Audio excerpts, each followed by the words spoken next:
आ जाए जितने ऐसी भी गेस्ट हैं उम्मीद आप जानते हैं कि मैं बहुत क्विक राउंड अप में सभी को लेकर के चलता हूं ताकि इन्वॉल्वमेंट और रिप्रेजेंटेशन सभी का इक्वली रहे। आपके पास में फिर से मैं आता हूं विनोद रावल जी, अब देश के जाने माने इंडस्ट्रियलिस्ट हैं अमनीत सिंह मारवा, उनके पास में चलते हैं। अमनीत जी, क्या होता है ना कि 2015 से हमने देखा है कि हर बजट की एक थीम होती है। 2015 की थीम सबका साथ सबका, एक मिनट सीधी तस्वीर आ रही है, अभी सीधी तस्वीरें वित्त मंत्री निर्मला सीतारमण की तस्वीरें आ रही हैं, राष्ट्रपति से मुलाकात करने के बाद अब निकल गई हैं। और आप देखें पेपरलेस बजट, हालांकि एक जमाने में पिटारा दिखाया जाता था, एक जमाने में ब्रीफकेस दिखाया जाता था, लेकिन अब ये पेपरलेस बजट होता है, टैबलेट में ही पूरा बजट भाषण लिखा हुआ होता है, जो तस्वीरें अभी आपको दिखाई दे रही हैं। वित्त मंत्री, वित्त राज्य मंत्री और इसके अलावा जो फाइनेंशियल सेक्रेटरी है नजर आ रहे हैं, ये नेशनल एम्ब्लेम है और ये वो टैब है, यानी आप कह सकते हैं कि ये वित्त मंत्री का पिटारा है। और वित्त मंत्री के पिटारे से मुझे ऐसा लगता है कि अमनीत सिंह मारवा जी, बहुत बार क्या होता है ना, चेहरे की मुस्कान और बॉडी लैंग्वेज बता देती है कि बजट में अंदर क्या है। क्या कुछ अंदाजा आप लगा पा रहे हैं? मेरे हिसाब से ये आखिरी बजट है, फुल फ्लेज बजट इस सरकार का। तो जहां तक मैंने अभी पहले भी बोला कि डिस्पोजेबल इनकम, जैसे आप कह रहे हैं क्या सस्ता होगा, तो मैं आपको बड़ी सरल भाषा में समझा देता हूं। ये प्रॉफिट एंड लॉस एक बैलेंस शीट है। सर 30 सेकंड का आप मुझे मौका दीजिएगा, तस्वीरें समझा देता हूं, अपनी बात यहीं से आप कंटिन्यू करेंगे। वित्त मंत्री निर्मला सीतारमण, राष्ट्रपति की औपचारिक मुहर लगने के बाद आप जाएंगी संसद भवन और ठीक 10 बजे संसद भवन पहुंचेंगी, ठीक 10:15 बजे कैबिनेट मीटिंग स्टार्ट होगी, उसके बाद फिर बजट पर कैबिनेट की मुहर लगती है और फिर 11 बजे बजट भाषण वित्त मंत्री निर्मला सीतारमण का शुरू हो जाता है। मारवा जी अपनी बात कंटिन्यू करें आप। तो मैं जैसे समझा रहा था कि एक सरल भाषा में प्रॉफिट एंड लॉस ये करंट बैंक अकाउंट की तरह कि साल में सरकार कितना घाटा या कितना मुनाफा करती है, ठीक है, और कितना घाटा कम से कम कर सकती है, उसको कैसे बचाया जाए और कैसे जैसे जो मिडिल क्लास है, जो मैं कहता आ रहा हूं कि जो रीढ़ की हड्डी है इस कंट्री की, उसके अंदर कैसे कंज्यूमरिज्म को बढ़ाया जाए, कैसे जो टैक्स है उसको बैलेंस करा जाए। जीएसटी कई प्रोडक्ट्स पे जैसे 28% है, बजट में जीएसटी का नहीं आता प्रोविजन, लेकिन सरकार को ये सोचना पड़ेगा 28% पूरी दुनिया में सबसे ज्यादा है, अगर मैं इलेक्ट्रॉनिक्स की बात करूं तो इस तरीके से गवर्नमेंट को थोड़ी सी रियायत देनी पड़ेगी। और इस जो मुश्किल वक्त है स्लो डाउन का ग्लोबली, उसके अंदर अगर इंडिया को, भारत को अगर स्लो डाउन में नहीं आना तो ये सारे कदम लेने पड़ेंगे। हालांकि आपने चूंकि घाटे की बात की है ना, जब घाटे की बात होती है तो क्या एक मेरे पास में एक रिपोर्ट है जो ये बताती है कि भारत का जो खजाने का घाटा है, जिसे टेक्निकल भाषा में राजकोषीय घाटा कहते हैं, 6.5% के आसपास का है और पिछले दशक में ये 4 से 4.5% के आसपास का हुआ करता था। अंशुमन जोशी जी, अब बीच में आप आ सकते हैं। अब मेरा देश एक चीज ये जानना चाहता है और कि रोजगार पैदा करने के लिए क्या किया जाएगा, और चूंकि देश में रोजगार को लेकर के, बेरोजगारी को लेकर के जो आंकड़े चलते चले आ रहे हैं, जो एस्टिमेट आ रहा है, वो वाकई में बहुत ज्यादा दिक्कतें पैदा करता है। क्या रोजगार जनरेट करने वाला ये बजट होगा या नहीं? अंशुमन जी, मुझे लगता है कि बिल्कुल रोजगार से रिलेटेड बजट होना चाहिए। इसके अच्छा। रोजगार को काफी रोजगार काफी बढ़ोतरी होगी रोजगार में। मुझे लगता है मोरओवर जो इन्होंने पीएलआई स्कीम में 44 लाख करोड़ रुपए का बजट एस्टिमेट है, जो मुझे अंदर की जानकारी मिली है। अब पिछले साल के मुकाबले 12% ये एस्टिमेट बढ़ने वाला है, यानी पिछले साल के मुकाबले 12% ज्यादा पैसा लोगों के जनहित की योजनाओं में खर्च होगा। क्या इससे रोजगार जनरेट होगा, नौकरी मिलेगी? देखिए, सबसे बड़ी बात यह है कि मैं आपको ये कहता हूं कि इस पिछले बजट के बाद में इन्होंने कोऑपरेटिव जितनी भी बैंक्स थे, सोसाइटीज थी, सभी के अंदर एक टैक्स बेनिफिट दिया था, जो कि 18 से 15% पे आ गया। अभी क्या है कि आपने देखा है नया मंत्रालय बना है, कोऑपरेटिव मंत्रालय बना है, जिसका डायरेक्ट बेनिफिट बेसिकली आपको पता होगा, कोऑपरेटिव से कोई 8.4 लाख करोड़ का कंट्रीब्यूशन है हमारे देश में। ठीक है। और कोऑपरेटिव से सारे किसान जुड़े हुए हैं और सभी जितने स्मॉल मीडियम एंटरप्राइजेस हैं, छोटी छोटी जगहों पे सब जुड़े हुए हैं। State cooperative banks, district cooperative banks, इन सब के थ्रू। तो क्या है कि रोजगार तो बेसिकली अल्टीमेटली बढ़ेगा ही, बिकॉज आई थिंक। अब मैं अपने दर्शकों के, अंशुमन जी एक मिनट रुक जाएं आप। लाइव तस्वीरें अभी हम फिलहाल के लिए देख रहे हैं। कानपुर संवाददाता शिवराज साहू भी मेरे साथ में लाइव हैं। शिवराज साहू के बाद में चलेंगे, लेकिन उनसे पहले सीपी सिंह जी से बात कर लेते हैं। छोटे और मझोले उद्योगों को क्या मिलेगा? सीपी सिंह जी, क्या है ना, नोटबंदी की मार पड़ी, मेरे कई जानने वाले हैं, मेरे कई मित्र हैं जो छोटा मोटा धंधा करते हैं, किराने की दुकान चलाते हैं, जो ये कहते हैं कि भैया हम तो कैश का काम करते थे, हम तो मारे गए, उसके बाद फिर जीएसटी ने भी हमको मार दिया, इस तरह की बातें करते हैं। तो अब आपको क्या लगता है सीपी सिंह जी, क्या छोटे और मझोले उद्योगों के लिए इस बजट में कुछ खास रहने वाला है? क्योंकि यह बजट बात करेगा आत्मनिर्भर भारत की, यह बजट बात करेगा मेक इन इंडिया की, यह बजट बात करेगा इकोनॉमी की, यह बजट बात करेगा ग्रोथ की, यह बजट बात करेगा विकास की, यह बजट बात करेगा आम आदमी की झोली भर देने की। लेकिन आम आदमी ये कहता है, एक छोटा व्यापारी ये कहता है कि भैया हमारा धंधा चलेगा या नहीं। सीपी सिंह जी, छोटे मझोले उद्योगों को ही इस बजट में सब कुछ मिलेगा। पिछले एक वर्ष से सरकार इस मामले में प्रयास कर रही है, छोटे मझोले उद्योगों को, इंडस्ट्रीज को कैसे आगे बढ़ाया जाए।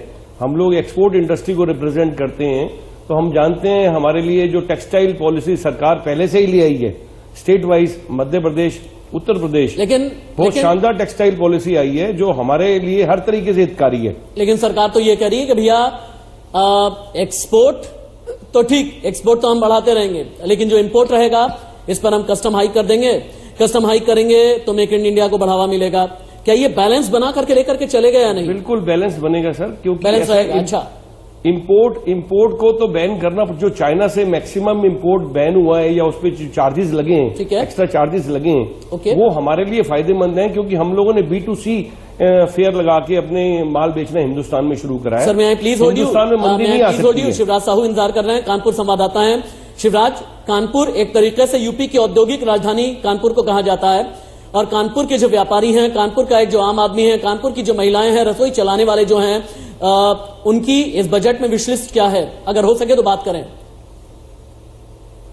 मौजूद रहेंगे, वहां पर कैबिनेट इस बजट को सहमति दे देगा, इसे अप्रूव कर देगा। उसके बाद 11 बजे लोकसभा में निर्मला सीतारमण बजट पेश करेंगी। जहां तक संसद भवन में तैयारियों की बात है, आप मेरे पीछे भी देख सकते हैं कुछ ऐसे दस्तावेज जो शिवराज साहू आप सुन पा रहे हैं? मुझे शिवराज की आवाज नहीं आ रही है। टीम पीसीआर शिवराज साहू की आवाज प्लीज आप करें। या तमाम जो मीडिया या अन्य लोग के लिए होते हैं वो अब रखने शुरू हो गए हैं, उसकी तैयारियां। शिवराज आप बोलें, आपके साथ में कई लोग हैं कानपुर के, बात करें। शिवराज साहू जी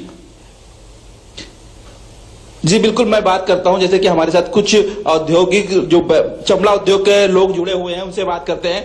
क्या नाम है आपका? मेरा नाम मोहम्मद ताहा। आज मोदी सरकार का बजट आ रहा है, चमड़ा उद्योग की बात की जाए, कानपुर की एक पहचान रही है चमड़ा उद्योग, क्या उम्मीदें हैं आप लोगों को मोदी सरकार से? कोरोना काल के बाद कारोबार का हाल तो खराब हो चुका था। अब जो ये बजट आज जो बजट पेश होगा, उससे उम्मीद ये है कि हो सकता है कारोबार में कुछ नई ऊंचाइयां मिले और कारोबार कुछ आगे की तरफ चल पड़े। उम्मीद यही है कि कारोबार में कुछ नए रास्ते मिलेंगे। बजट पर डिपेंड करता है, बजट जैसा होगा। जैसे कि कोरोना काल रहा और उसके बाद जब बंदियां रही, फैक्ट्रियां बंद हो गई, तो उसके बाद कितना गिरावट आई उद्योग में, और अब क्या उम्मीद है कि जो ये बजट होगा, अगर सरकार के द्वारा कुछ ऐसा किया जाता है आप लोगों के लिए कि कारोबार दोबारा खड़ा हो सके? कोरोना काल के बाद तो खैर कारोबार में गिरावट आएगी, अच्छा खासा गिरावट था, और अब उम्मीद यही है कि ये जो बजट आ रहा है इससे कुछ नई उम्मीदें। विनोद रावत जी को लेकर के आइए। विनोद रावत जी, हालांकि बहुत से लोग ये उम्मीद लगा करके बैठे हैं कि मोदी सरकार 2.0 का आखिरी पूर्ण बजट ये होगा ब्लॉकबस्टर बजट। अब क्यों कहा जा रहा है ब्लॉकबस्टर बजट होगा? 2022 में रिकॉर्ड टैक्स कलेक्शन हुआ, यानी टैक्सेस के जरिए सरकारी खजाने में खूब पैसा भरा। 10 जनवरी 2023 तक का मेरे पास में आंकड़ा है जो ये बताता है 14.71 लाख करोड़ रुपए का डायरेक्ट टैक्स कलेक्शन किया गया है। लेकिन आज भी एक इम्बैलेंस है भारत में, यानी यहां संतुलन है, वो ये कि 140 करोड़ के हिंदुस्तान में 8 करोड़ लोग हैं जो इनकम टैक्स देते हैं और बाकी नहीं देते हैं। ये बैलेंस पिछले एक दशक से मैं इंतजार कर रहा हूं कि ठीक हो, लेकिन हो नहीं पाया। क्या कुछ होगा? बिल्कुल इस बार उम्मीद कर रहे हैं ऐसा होगा, क्योंकि उसके 2-3 कारण हैं। एक तो जो स्टार्टअप का रजिस्ट्रेशन है, देखिए वो 84,000 के नंबर को क्रॉस कर गया है, तो आपके एंटरप्रेन्योर्स नए बढ़ रहे हैं, वो टैक्सेस देंगे। स्टार्टअप रजिस्ट्रेशन की डेट 31 मार्च 2023 को खत्म हो रही है, जिसको हम उम्मीद कर रहे हैं कि 1 साल और आगे बढ़ेगी, वहां से आएगा। अब सबसे ज्यादा एम्प्लॉयमेंट जनरेशन यहां से है। आप देखिए यूएस के अंदर आपकी आईटी इंडस्ट्री में 2 लाख से लोगों की छटनी हो गई है, जिसमें बहुत सारे भारतीय हैं। सरकार को ऐसी स्कीम लानी पड़ेगी कि वो लोग हिंदुस्तान में आकर के यहां पर अपने यूनिट्स को स्टार्ट करें, चाहे सर्विस इंडस्ट्री में या मैन्युफैक्चरिंग में, और उनका टैलेंट हम यूज कर सके। तो मुझे उम्मीद है कि ये जो बजट है, ये सब इन बातों को कंसीडर करते हुए पूरी दुनिया की ये सब जो एक्टिविटीज हो रही हैं, पूरी दुनिया जिस मंदी के दौर से गुजर रही है, उससे बाहर राजधानी दिल्ली में एक बार फिर से पारा गिरा हुआ है। अब बाकी सभी गेस्ट के पास में ठीक 2 मिनट के बाद लौट करके मैं आऊंगा, लेकिन उससे पहले हमने एक बजट हेडक्वार्टर तैयार किया है। बजट हेडक्वार्टर की तपिश क्या है ये बताएंगी मेरी कोलीग रचना बंसल और अंजलि मुदगल, दोनों हमारे साथ में लाइव हैं।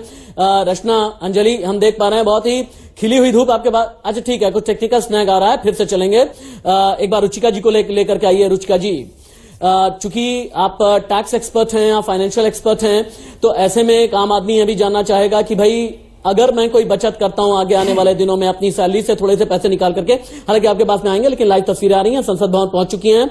अभी आप देखें वित्त मंत्रालय का ये दफ्तर है जहां पर पहुंच चुकी हैं वित्त मंत्री निर्मला सीतारमण। 10 बजे पहुंचेंगे फिर संसद भवन के अंदर। 10:15 बजे कैबिनेट मीट होगी और कैबिनेट मीट के बाद ही कैबिनेट की मुहर लगेगी। 11 बजे बजट भाषण पेश किया जाएगा। बजट का इंतजार, लेकिन विपक्ष क्या क्या वार करेगा, इसे भी लेकर के सियासी हलचल क्या है ये भी हम बताएंगे और दिखाएंगे।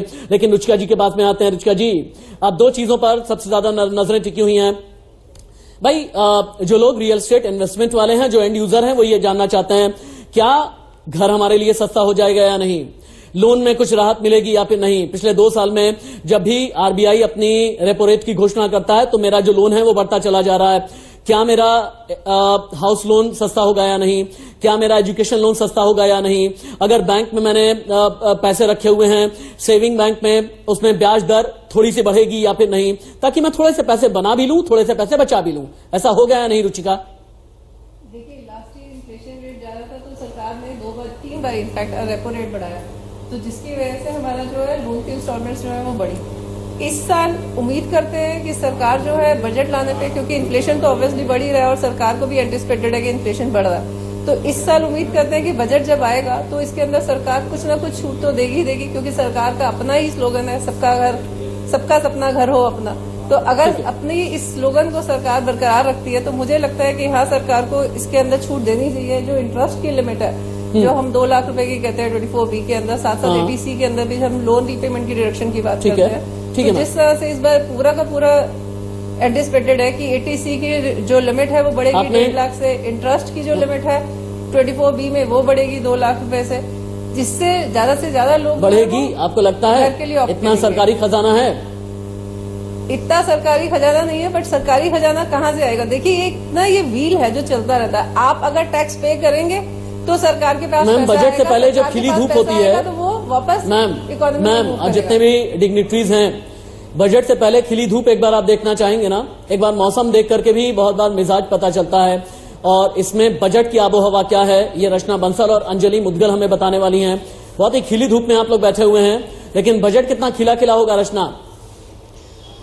देखिए, बजट कितना खिला खिला होगा राशिद, इसके लिए थोड़ा सा इंतजार तो हमें करना होगा, लेकिन उम्मीदें हमारी बहुत सी हैं। अभी अंजलि और मैं बात ही कर रहे थे, मैं बात कर रही थी कि देखिए डीजल की गाड़ी मेरे घर में है, जो कि उसका टाइम पीरियड पूरा हो रहा है, 10 साल पूरे हो जाएंगे, नई गाड़ी खरीदनी है, तो क्या गाड़ियों पर कोई बड़ी छूट होगी क्या?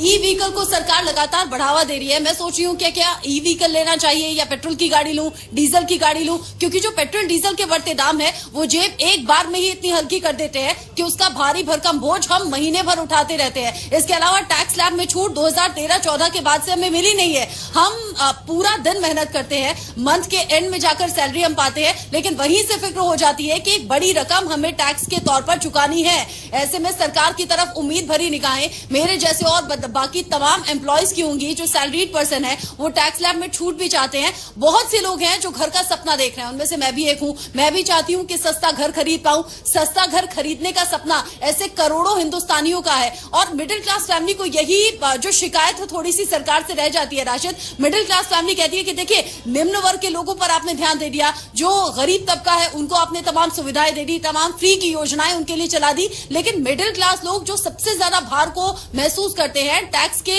पे करने के तौर पर भी, महंगाई के बोझ के तौर पर भी, छोटा मोटा व्यापार जो कि नोटबंदी के बाद, फिर जीएसटी में, फिर कोरोना काल में जिनका ठप हो गया था, बंद हो गया था, वो दोबारा से रिवाइव कर नहीं पाए हैं। कई व्यापारी जिन्होंने ऑप्शनल कोई व्यापार, मुझे ऐसा लगता है रचना, मुझे ऐसा लगता है कि आपकी विशलिस्ट जो है बहुत ज्यादा लंबी है।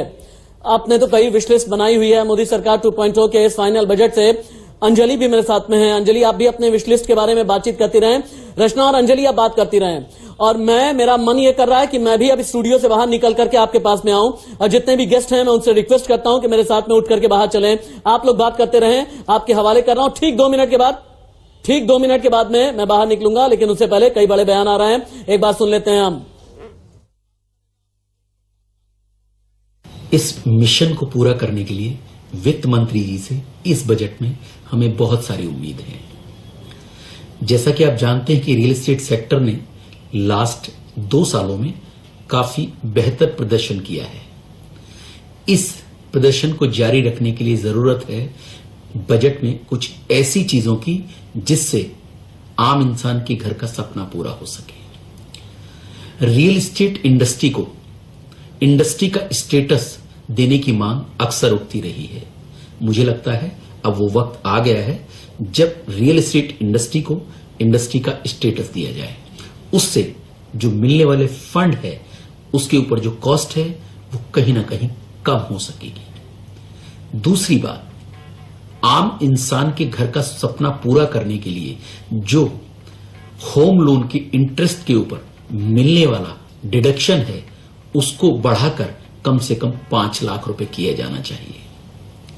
और जैसा कि आप जानते हैं जो कॉस्ट है रॉ मटेरियल्स की वो इस दौरान काफी ज्यादा बढ़ गई है, तो ऐसे में ज्यादा जरूरी है कि जो उस पे लगने वाली जीएसटी है उसको कम किया जाना चाहिए।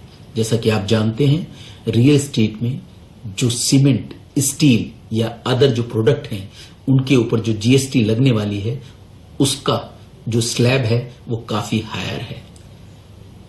तो मैं वित्त मंत्री जी से उम्मीद कर रहा हूं कि इस साल इस बजट में कुछ ऐसा अनाउंस करें जिससे अफोर्डेबल हाउसिंग लेने वाले उन परिवारों को और ऐसे लोग जो मेट्रो सिटीज में आज अपने घर की तलाश कर रहे हैं उनके घर का सपना पूरा हो सके, उसके लिए जो जीएसटी लगने वाली है उसको रैशनलाइज करें और सिंगल डिजिट में लेकर आए। बिल्कुल, देखिए विश लिस्ट इससे पहले रचना ने बताई थी, मेरी भी लंबी विश लिस्ट है और मुझे लगता है देश भर की विश लिस्ट है इस वक्त लंबी। लोग चाहते हैं कि बड़ी राहत उन्हें मिले। अलग अलग जगहों से रिपोर्टर्स भी हमारे साथ जुड़ रहे हैं, उनसे भी हम एक एक कर बातचीत कर रहे हैं। फिलहाल मेरे साथ महेंद्र जुड़ गए हैं अंबाला से, उनका रुख कर लेते हैं।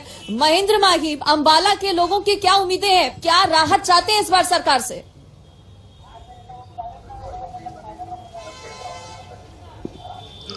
जी बिल्कुल, देखिए मैं बताना चाहूंगा कि जिस तरह से कोरोना काल के दौरान सिर्फ कृषि क्षेत्र एक ऐसा सेक्टर था जिसने देश की अर्थव्यवस्था को संभाला था, और अब जब सरकार जो है बजट लेकर आ रही है तो ऐसे में इस वर्ग की बहुत उम्मीदें हैं कि उनको भी संभाला जाए, उनकी भी सुनी जाए। तो ऐसे में हम किसानों के बीच पहुंचे हैं और उन्हीं से ही जानेंगे कि वो क्या देखते हैं, उनकी बजट में सरकार उनके लिए क्या रखे, किस तरह की दिक्कतें हैं जो चाहते हैं कि इस बजट में उनका समाधान किया जा सके।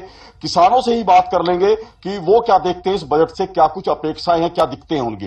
जी, तो जानना चाहेंगे बजट आ रहा है, क्या कुछ उम्मीदें हैं किसानों को? तो शुरू से ही कोई भी सरकार रही, बीजेपी हो या कांग्रेस हो, किसानों के हक में तो कभी भी नहीं रही कोई सी भी। और इनका किसानों का तो ये हाल है, दिल्ली की दलाली, मुंह चीकना पेट खाली, और तो कुछ नहीं है किसानों के पास। किसान कर्जबंद है ज्यादातर, साधन संपन्न तो हुआ है लेकिन कर्ज महेंद्र भाई हमारे साथ अंबाला से जुड़े हुए हैं, किसानों के साथ में है। किसानों के लिए सरकार ने बड़े वादे भी किए, दावे भी किए। 2022 तक किसानों की आय दोगुनी करने की मांग भी की गई थी किसानों की तरफ से, और सरकार ने आश्वासन दिया था कि ऐसा होगा। लेकिन हम यहाँ आउटडोर स्टूडियो में इस वक्त मौजूद हैं, खिली हुई धूप के साथ हैं। खिली हुई धूप हमें अभी राहत दे रही है, लेकिन क्या सरकार का बजट राहत देगा, इस पर रहेगी नजर। जिनके कई हजार करोड़ रुपया माफ कर दिया जाता है, ये सारे देश का पेट पाल रहा किसान, इनको इस नजर से देखा ही नहीं जाता कि 2022 तक किसानों की आमदन जो है दुगनी किए जाने की बात की गई थी। कहां पहुंचे हैं किसान?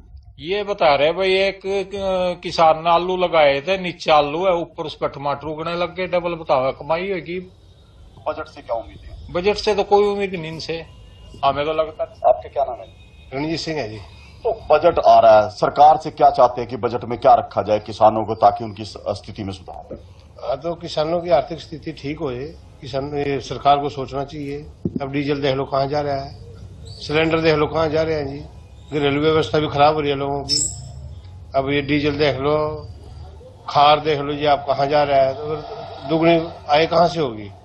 ये तो और तला जान लग रहे, कहना प्रधान जी का हमारे बोले नीचे आलू ऊपर टमाटर, दुगनी आए तो अपना आप होने लग रही। तो सरकार ने तो कभी टोपा धर दिया सिर्फ आंखों पे ही, तो किसान तो जमीन डुबो दी जिन्होंने, रहे नहीं कुछ भी पल्ला इनके। तो बिल्कुल, देखिए बड़ी बात है कि किसान जो है डूबा हुआ है। तो ऐसे में अब बजट जैसे ला रहे हैं सरकार, क्या कुछ का चाहेंगे किसान कि उनके लिए क्या रखा जाए? किसान सच बोल रहे हैं, थोड़े बोल रहे किसान। ये है सरकार गलती कर रही है।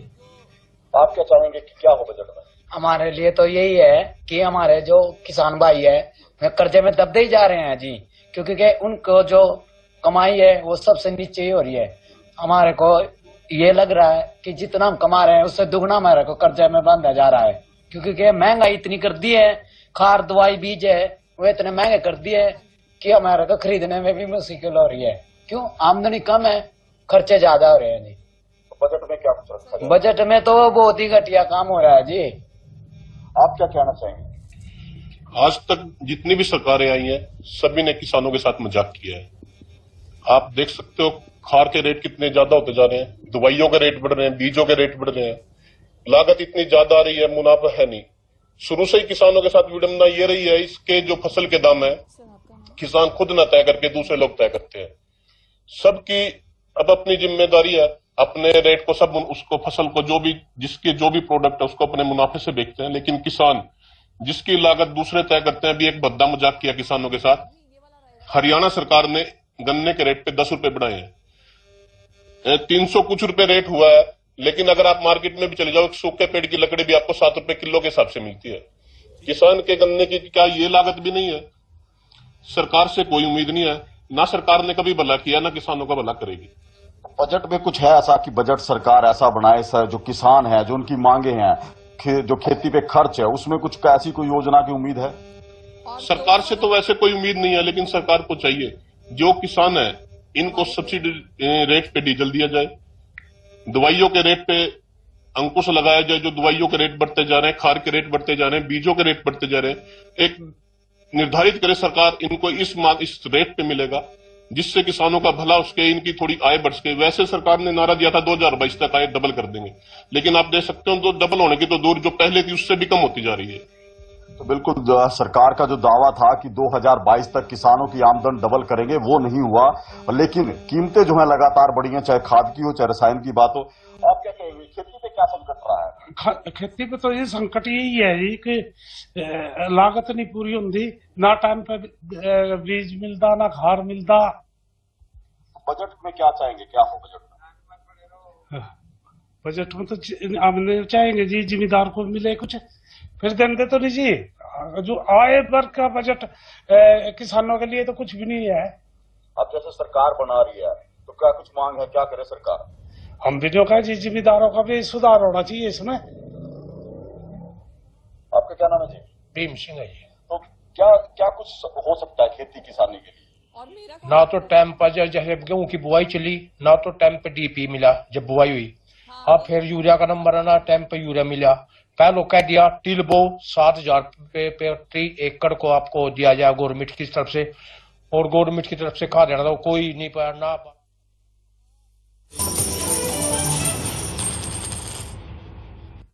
रहने वाला है, क्या महिलाओं को मिलने वाला है, क्या किसानों को मिलेगा, किस तरह से जो रक्षा सेक्टर से जुड़े हुए लोग हैं उनको किस तरह से दिया जाता है, जो टैक्स पेयर्स हैं टैक्स पेयर से किस तरह से राहत मिलेगी, ये तमाम इश्यूज को लेकर के अब यहाँ से बजट की मंजूरी के लिए राष्ट्रपति भवन के लिए निर्मला सीतारमण निकल चुकी हैं। कैमरा पर्सन दिलीप के साथ मनोहर केसरी, इंडिया न्यूज, दिल्ली। सीतारमण की सीधा तस्वीरें आप देख रहे हैं। रेड कलर की साड़ी उन्होंने पहनी हुई है और इस बार भी पेपरलेस बजट होगा, देश के सामने रखेंगी। मनोहर केसरी की रिपोर्ट आप देख रहे थे, जिसमें थोड़ी देर पहले राष्ट्रपति भवन के लिए निकली हैं वित्त मंत्री निर्मला सीतारमण। राष्ट्रपति भवन के लिए निकली हैं, आगे प्रक्रिया का हिस्सा होगा, मीटिंग अटेंड करेंगे। उसके बाद संसद भवन में आज वित्त मंत्री निर्मला सीतारमण मोदी सरकार के दूसरे कार्यकाल का आखिरी बजट पेश करने वाली हैं।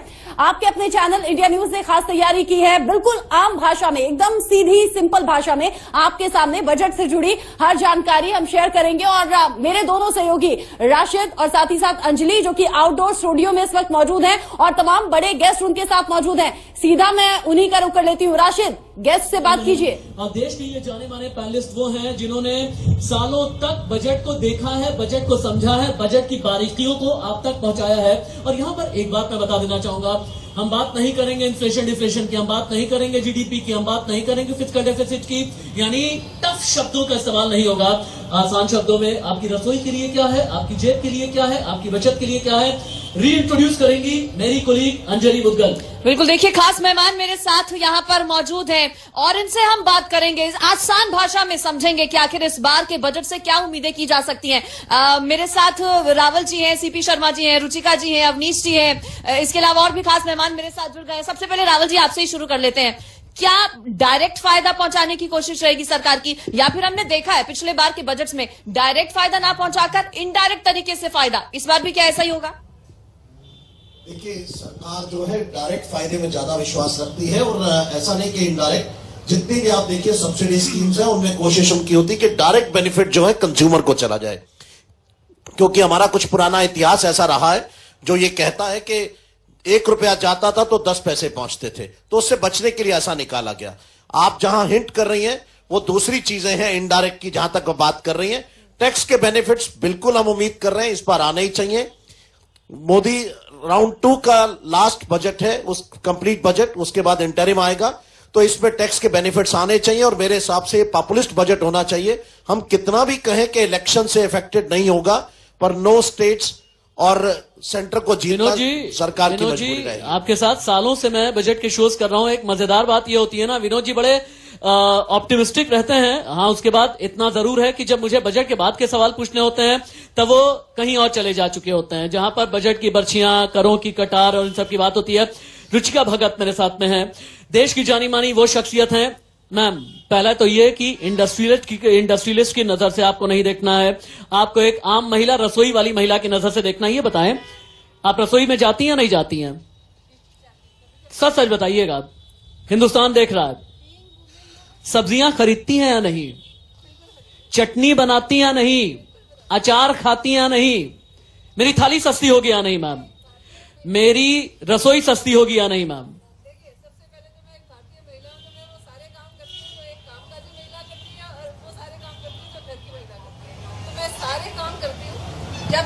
शायद मेरे ख्याल से आपका ऑडियो ठीक से आ नहीं रहा है, आपकी आवाज बुलंद करने के लिए मैं ही आ जाता हूं। लीजिए अपनी आवाज मेरे माइक में बुलंद कीजिए आप। देखिए, मैं भारतीय महिला हूँ तो मैं सारे काम करती हूँ, चाहे वो रसोई में खाना बनाने का है, चाहे वो ऑफिस में काम करने का है, तो मैं सारे काम अपने निपुण रूप से करती हूँ। जब बात आती है बजट की और बात आती है मेरे रसोई घर की, तो मुझे लगता है कि जब रसोई घर की बात है तो इन्फ्लेशन वर्ड नहीं यूज करते, महंगाई यूज करते हैं। तो महंगाई जो है वो हाँ बढ़ रही है। तो जो सब्जियां हैं, शर्मा जी हैं, शर्मा जी अपने धंधे की बात करेंगे, लेकिन शर्मा जी आपकी मुस्कान थोड़ी मध्यम सी क्यों है?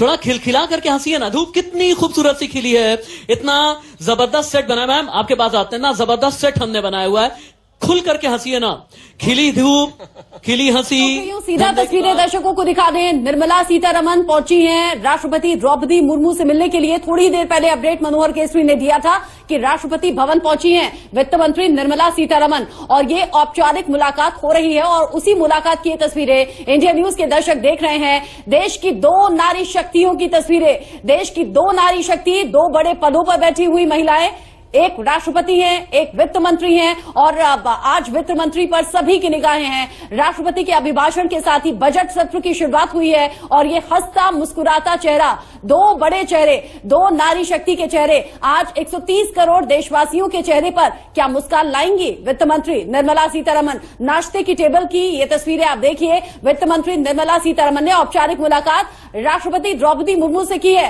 राशिद, जो राष्ट्रपति द्रौपदी मुर्मू, सर एक मिनट, मेरी कोलीग रचना बंसल ने अभी ये दिखाया कि राष्ट्रपति के साथ में ब्रेकफास्ट टेबल पर क्या क्या बातें हुई हैं। हालांकि रचना आपके जरिए मैं ये भी समझूंगा कि भाई ब्रेकफास्ट वाली थाली में या ब्रेकफास्ट वाले मेन्यू में क्या क्या था, लेकिन अवनीश जी भी मेरे साथ में है, अंशुमन जी भी मेरे साथ में है। अभी यहाँ पर सीपी जी एक अपना दर्द बयां कर रहे थे कि भैया ऐसा है, 140 करोड़ का हिंदुस्तान है, 7.5 करोड़ लोग इनकम टैक्स देते हैं, बाकियों को दायरे में किस तरह से लेकर के आए। तो ये दर्द तो मेरे ख्याल से आपको भी होगा ही। राहें कटीली हैं, थोड़ा है, थोड़े की जरूरत है, दिल खोलकर या हाथ रोक कर। देखिए, मैं तो ये कहता हूं कि आम जनता को जितना बेनिफिट मिल सकता है मिलना चाहिए, और मुझे लगता है इस बजट में स्पेशली महिलाओं का खास ध्यान रखा गया है, और मुझे लगता है महिलाओं को इसका बहुत बेनिफिट मिलेगा। महिलाओं को बेनिफिट मिलेगा। महिलाओं को क्या मिलेगा? महिलाओं को ये बेनिफिट मिलेगा कि मेरे को लगता है सरकार इस समय जो इन्फ्लेशन करब करेगी तो सस्ती होंगे, कुछ सामान सस्ता होगा, प्रोडक्शन, क्योंकि सरकार महिलाओं की बात मुझे लगता है अंजलि के हवाले करनी चाहिए। मुझे अंजलि बहुत ऐसे इंतजार कर रही थी, बहुत बेचैन है महिलाओं की बात करने के लिए। अंजलि, और हो भी क्यों ना, महिलाओं की बात बिल्कुल होनी चाहिए। देश की आधी आबादी है देखिए महिलाएं, और उतना ही हक और अधिकार महिलाओं का भी है, क्योंकि वो सिर्फ रसोई से किचन नहीं चलाती है बल्कि पूरे घर को चलाती है। पूरी जो अर्थव्यवस्था घर की है वो महिलाएं ही मैनेज करती है। प्लेजेंट सरप्राइज का इस बार हो जाना चाहिए कुछ महिलाओं के लिए। रावल जी, मैं बिल्कुल होना चाहिए 100%। देखिए, आपने कहा आधी आबादी महिलाओं की है, मैं आपके साथ सहमत हूं कि उनकी हर चीज में हिस्सेदारी आधी होनी चाहिए। और बिल्कुल उम्मीद करता हूं इस बार कि महिलाओं के लिए कुछ रिबेट आने चाहिए। अगर मैं बात करूं, कुछ समय पहले महिलाओं के लिए अलग से टैक्स रिबेट हुआ करता था, तो मैं उम्मीद करता हूं कि ऐसा ही कुछ रिबेट इस बार भी आ जाए। तो आप लोगों के लिए अच्छा होगा। अंजलि प्लीज प्लीज प्लीज एक काम कर लेते हैं, कैमरा इधर लेकर के आइए। बहुत से आम लोग भी हैं, कैमरा इधर लेकर के आइए प्लीज। कैमरे को इधर घुमाइए, इधर जहां मैं कह रहा हूं। हाँ, बहुत से आम लोग भी हैं, एक बार इनसे ही बात कर ले। भैया, बजट आ रहा है, क्या चाहते हो?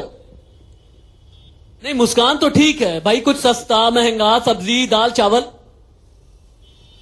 अच्छा, इनके कोई बोलना चाहेगा बजट पे? हाँ बोलो भैया। बोलना चाह रहा हूँ सर, बजट सबके लिए सारा बराबर होना चाहिए, चाहे मजदूर हो, चाहे गरीब हो, चाहे अमीर हो।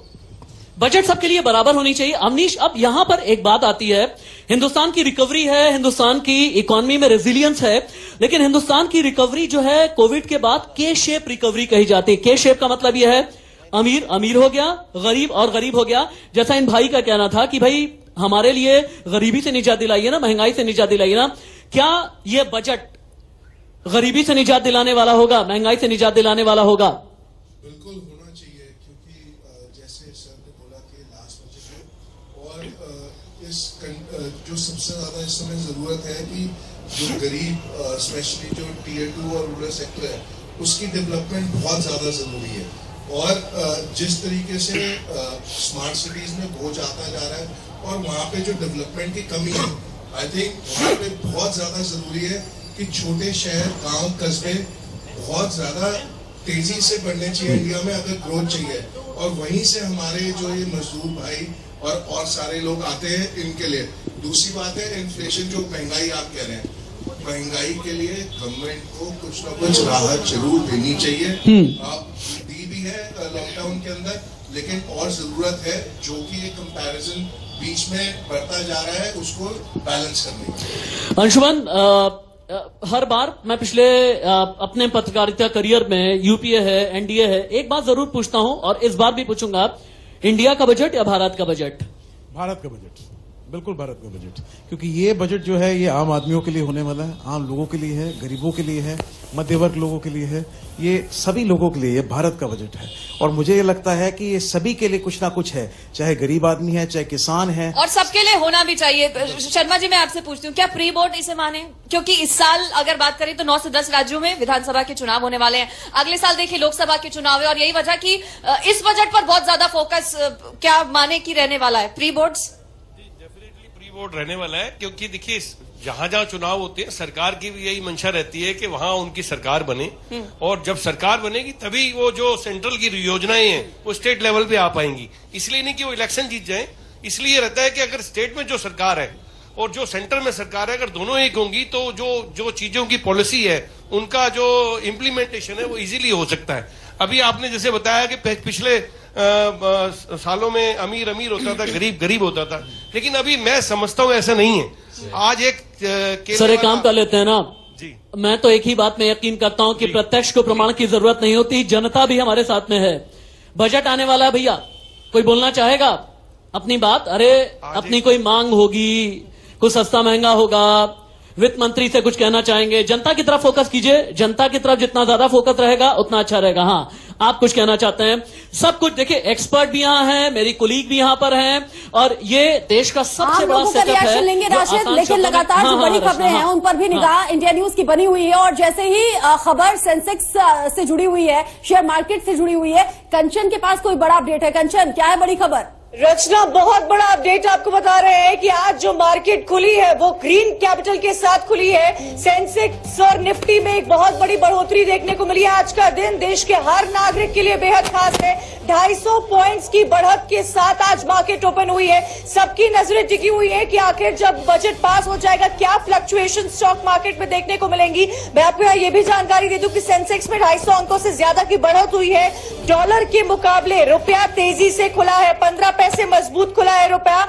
निफ्टी में 200 अंकों की तेजी देखने को मिली है। रचना, मैं यहाँ अपने व्यूअर्स को कुछ स्टॉक्स की भी जानकारी देना चाहूंगी जो इस वक्त सबसे ज्यादा कैपिटल जिसमें बढ़ोतरी हो रही है वो रिलायंस इंडस्ट्री है, टीसीएस है, एचडीएफसी है, इन्फोसिस है, एचयूएल है, भारतीय एयरटेल है। लेकिन आईटीसी का जो स्टॉक ग्राफ है वो नीचे इस वक्त जब मैं आपसे करेंटली बात कर रही हूं तब वो नीचे जाता हुआ नजर आ रहा है। बजाज फाइनेंस बढ़ रहा है, अडानी भी इस वक्त थोड़ा नेगेटिव जाता हुआ नजर आ रहा है जो पिछले 2 दिनों से आपने देखा होगा कि नेगेटिव ही है। एलएनटी कुछ देर पहले, कुछ ही सेकंड पहले उसका ग्राफ घटा था, लेकिन इस वक्त जब मैं आपसे बात कर रही हूं तो एलएनटी का भी ग्राफ बढ़ता हुआ नजर आ रहा है। मारुति सुजुकी के शेयर प्राइस स्टॉक मार्केट में इस वक्त कम होते नजर आ रहे हैं। खबर कंचन बता रही है शेयर मार्केट से अच्छी खबर है, तो जो शेयर मार्केट में निवेश करते हैं उनकी निगाह भी आज बनी हुई है, जुड़ी हुई है। लेकिन साथ ही साथ देश के अलग अलग हिस्सों में इंडिया न्यूज संवाददाता भी एक्टिव मोड में है और अब लोगों से बात कर रहे हैं, आम लोगों से बात कर रहे हैं। महेंद्र हमारे साथ अंबाला से हैं। महेंद्र, आम लोगों से बात हुई है आपकी, सुबह सुबह महिलाओं से बात हुई है आपकी। किचन टकटकी लगाए बैठी हैं महिलाएं, किचन में क्या कुछ सस्ता होगा, क्या महंगा होगा?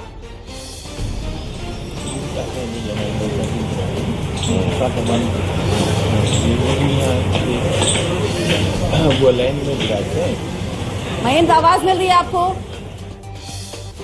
अंबाला से महेंद्र हमारे साथ जुड़े हुए हैं, शायद आवाज उन तक पहुंच नहीं पा रही है। हम दोबारा बातचीत करने की कोशिश करेंगे। ग्राउंड जीरो पर लगातार इंडिया न्यूज संवाददाता एक्टिव मोड में है और राशिद, अंजलि लगातार जुड़े हुए हैं। राशिद, देखिए पिछले कुछ सालों में एक बड़ा बदलाव तो आया है और इस बड़े बदलाव पर आप बात जरूर कीजिएगा। पहले 200-300 रुपए में सब्जी से पूरा थैला भर जाया करता था, आज 500 रुपए भी कम पड़ते हैं और थैला आधा रहता है। मैं समझ पा रहा हूं आप कहना चाहती हैं जितनी तनख्वाह उतने खर्चे, यही हैं आज घर घर के चर्चे। लेकिन साथ ही ये भी जानता हूं कि जैसे ही सेंसेक्स और निफ्टी में उछाल आया, आप अपना ऐप देखना आपने शुरू कर दिया है, एसआईपी और म्यूचुअल फंड वगैरह देख रही हैं। रचना, आप अपने आप को अपडेट करके रखें। एक बार मैं चूंकि गेस्ट के साथ साथ आम जनता तक भी पहुंचना चाहता हूं। आम जनता में हमारे साथ में कई लोग हैं जो अपनी बातें कहना चाहते हैं। कौन, हाथ ऊपर उठाइए। हाँ, पहले आप आगे आ जाइए, थोड़ा सा और आगे। हाँ, नाम बताइए और क्या कहना चाहते हैं बजट को लेकर के आप। मेरा नाम नीटू है और मैं बजट में ये कहना चाहता हूँ, जो आटा आज से एक साल पहले 25 रुपए था, आज वो आटा 35 रुपए किलो हो गया है। महंगाई इतनी हो चुकी है, सिलेंडर हमें 500 रुपए का भी नहीं पड़ता था, आज वो 1100 का पड़ रहा है। अगर तनख्वाह साल में एक बार बढ़ती है और महंगाई साल में 12 बार बढ़ती है, इस महंगाई को रोका जाए। और सरकार से कहना चाहता हूं कि गरीब इतना गरीब हो गया है कि एक पैसे का काम नहीं है और जितने कमाई नहीं है, अगर घर में 5 लोग हैं, अगर 5 लोग कमाएंगे जब ही खा पाते हैं। अगर उन्हें 4, मैं समझ गया, यानी महंगाई से निजात दिलाने वाला बजट होना चाहिए। अभी थोड़ा सा आगे आ जाइए। सिलेंडर, आटा, राशन, तेल, पेट्रोल कहाँ आसमान छूता चला जा। सर, आपने अब यहाँ एक चीज मैं बस क्रॉस क्वेश्चन लेकर के विनोद रावल जी के पास जाना चाहता हूँ। विनोद जी, भाई अंतर्राष्ट्रीय मुद्रा कोष, एक बार माइक दे बस। अंतर्राष्ट्रीय मुद्रा कोष ये कहता है कि भाई हमारी ग्रोथ की जो रफ्तार है ना, अगले 2-3 साल में हम पहुंच जाएंगे आसमान पर। आम जनता ये कह रही है कि हमारा रसोई गैस का सिलेंडर तो सस्ता करो, मेरी थाली तो सस्ती करो, मेरी चटनी तो सस्ती करो, मेरी सब्जी दाल फल तो सस्ते करो। मैं आपके साथ बिल्कुल कंधे से कंधा मिला के खड़ा हूं कि ये सस्ता होना ही चाहिए। कंधे से कंधा देखे कितना बिकता है। देखिए, कंधे से कंधा मिला रहे हैं विनोद जी, ठीक है, कंधे से कंधा आप बोले आप। हाँ, ये थाली सस्ती होनी ही चाहिए और यही एक चीज है जो हमको मारे जा रही है। हाँ। इसी को रुचिका जी इन्फ्लेशन शब्द इस्तेमाल करती हैं। यही एक शब्द है जो इस देश की इकोनॉमी को खाते जा रहे हैं। ना, रुचिका जी छौका लगाती हैं, नहीं लगाती हैं? आता है छौका लगाना? पहले ये बताएं आप, माइक अपने पास लेकर के जाइए। बिल्कुल आता है। छौका लगाना आता है? कौन सा? हिंदुस्तान की नारी बिना छौका लगाए कैसे रह सकती है? आप कैसे सर, अब जज्बाती हो गए रावल जी, जज्बाती हो गए। हाँ, ऐसा नहीं। अंजलि को बुरा लग गया तो सर झेल नहीं पाएंगे। अंजलि को माइक एक बार दीजिए आप। अंजलि बहुत बेचैन है आपसे कई सवाल करने के लिए। छौका उनके सवालों का भी लगेगा। देखिए, सब घर का अलग अलग रहता है। मुझे लगता है जरूरी नहीं है कि महिलाएं अब सिर्फ छौका लगाएं, उससे आगे बहुत बढ़ चुकी है महिलाएं। रुचिका जी, राशिद जी ने बात की, यहाँ पर जो लोग खड़े हैं, मिडिल क्लास की शिकायत रहती है कि गरीबों के लिए तमाम ऐलान कर देती है सरकार बजट में, और वहीं गरीबों की शिकायत रहती है कि मिडिल क्लास के लिए। अब सरकार के चैलेंजेस भी जरा समझ लेते हैं, कैसे जो बैलेंस है उसको मेंटेन करे सरकार। देखिए, मैं इसको करंट सिनेरियो से अगर कोरिलेट करूं तो आप देखिए, ये जो तेज धूप आ रही है ये सफलता की तेज धूप है, और ये जो ठंडी हवा चल रही है ना, ये चुनौतियों की हवा है जो सरकार के पास है, जो सरकार फेस कर रही है। तो आप ये नहीं समझिए, जैसे मैं हर बार कहती हूँ, सरकार के पास बहुत सारी चीजें हैं जिसको सरकार को देखना है, मगर सरकार के पास रिसोर्सेज जो है वो बड़े लिमिटेड से हैं। तो खाने वाले बहुत हैं और देने वाला एक है, इसको बार बार इस चीज को समझिए। अंशुमन जी इत्तेफाक रखते हैं इस बात से, इत्तेफाक रखते हैं रुचिका जी की। बेसिकली मैं ये कहना चाहता हूं कि ठीक है, लेकिन आई थिंक गवर्नमेंट ने काफी सारी नई स्कीम्स बनाई हैं, जैसे इंटरनेशनल फाइनेंशियल सेंटर्स आ रहे हैं, गिफ्ट सिटी एक एग्जांपल है। तो इसमें ओवरसीज से, जैसे फॉरेक्स रिजर्व्स की आपने बात करी, काफी इन्वेस्टमेंट्स इंस्टीट्यूशनल, अंबाला से महेंद्र हमारे साथ जुड़ेंगे, उनसे भी हम बात करेंगे। और आ रहा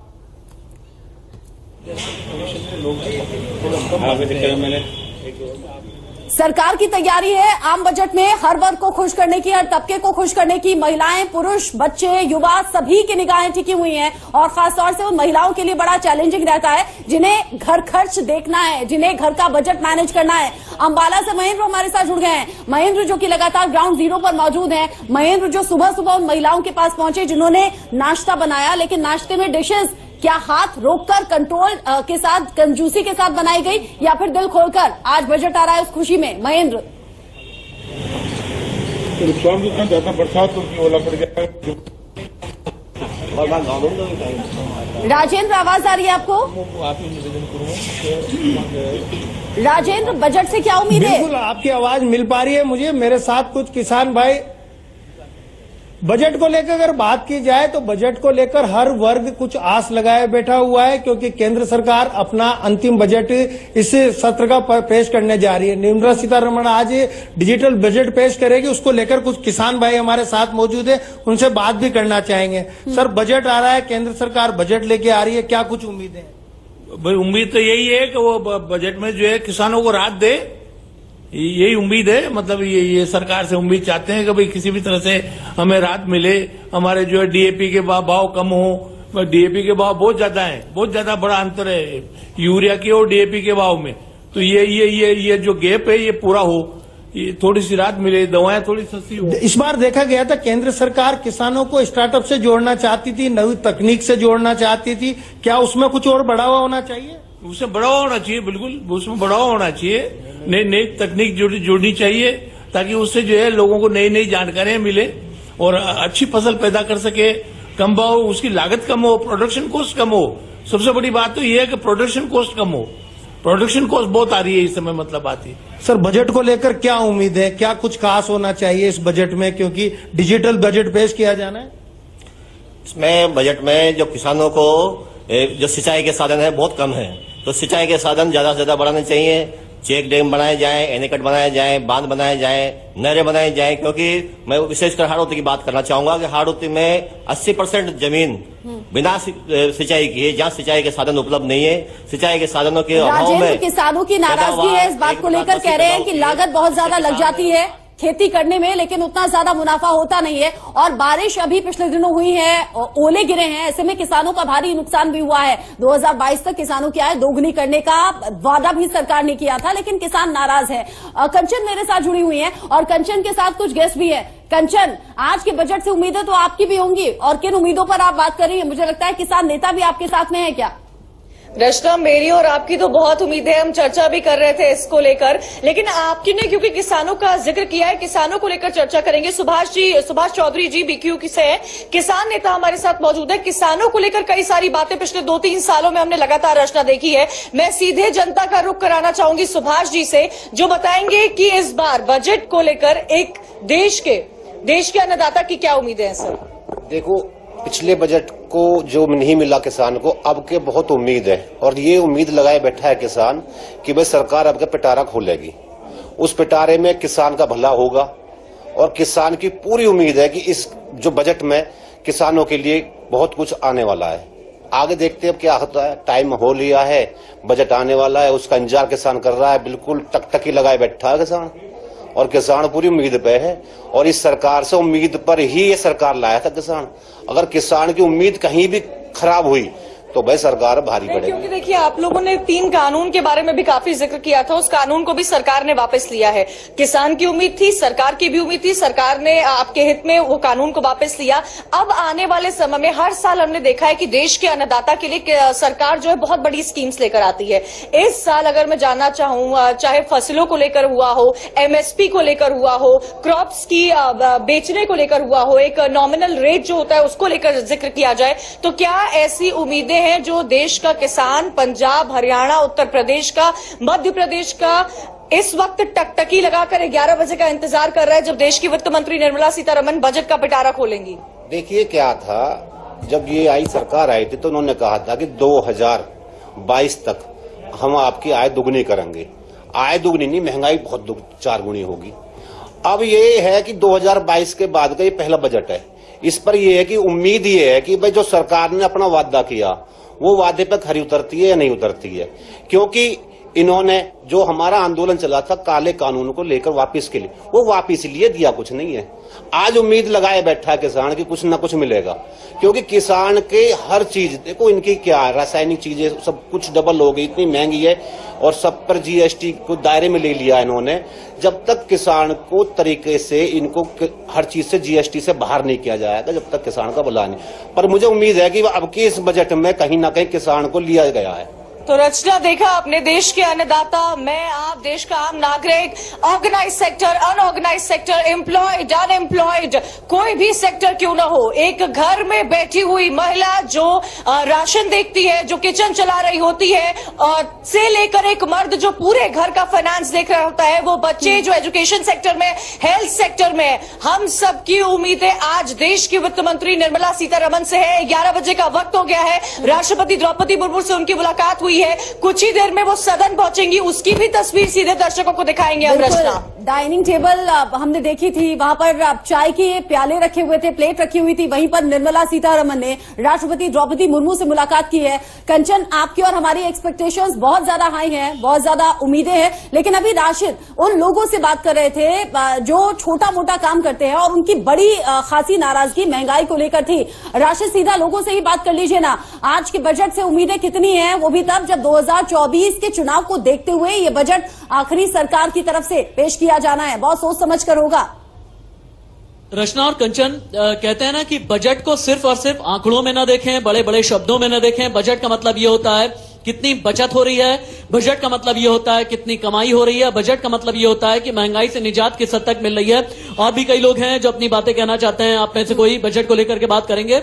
चलिए ठीक है, जब तक ये बात करेंगे तब तक एक बार अवनीत जी के पास में चलते हैं। अवनीत जी, क्या होता है ना, हमने पिछले 9 बजट में एक चीज देखी है कि अब तक, हालांकि आजादी के बाद अब तक 74 बजट आए हैं, 14 इंटरिम बजट आए हैं, लेकिन पिछले 9 बजट की अलग अलग थीम दी गई है। पहला जो बजट था उसमें यह कहा गया सबका साथ सबका विकास, फिर थीम आई काले धन पर वार करेंगे, फिर थीम आई गांव गरीब किसान की, डिजिटल इंडिया की, आयुष्मान भारत की, मजबूत नागरिक की, कोविड प्रूफ भारत की, आत्मनिर्भर भारत की। इस बार आपको क्या लगता है जो डिजिट ऑल थीम रखी गई है ये आम आदमी के काम आएगी?